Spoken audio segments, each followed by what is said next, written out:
கிராமத்து முறையில் ரொம்ப சூப்பராக ஒரு முருங்கைக்கீரை சூப்பு. முருங்கைக்கீரைக்கு முன்னாடி நீங்கள் பருப்பை நல்லா வேக வைக்கணும். ஒரு பாத்திரத்தில் ஒரு 4-5 சொம்பு தண்ணி, அதுக்கப்புறம் கொஞ்சோண்டு பச்சை பருப்பு, கொஞ்சோண்டு தோரம் பருப்பு, அதுக்கப்புறம் ஒரு 4 பல்லு பூண்டு, இல்லைன்னா ஒரு முழுசாக பூண்டு கூட போடலாம் உரிச்சிட்டு, அதுக்கப்புறம் சின்ன வெங்காயம் பிடிச்சிருந்தா நீங்கள் தக்காளி போட்டுக்கங்க. எனக்கு ரொம்ப பிடிக்கும் தக்காளி சாப்பிட்றதுக்கு. ஸோ தக்காளியுமே போட்டு நல்லா வேக வச்சிடணும்.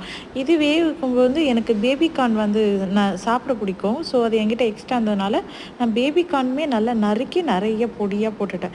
ஸோ இது எல்லாம் நல்லா வெந்திருக்கும்போது பருப்பு வேவறதுனால அது சமப்படுத்துறதுக்கு கொஞ்சம் மஞ்சத்தூள் வேணும், கொஞ்சம் உப்பு வேணும்.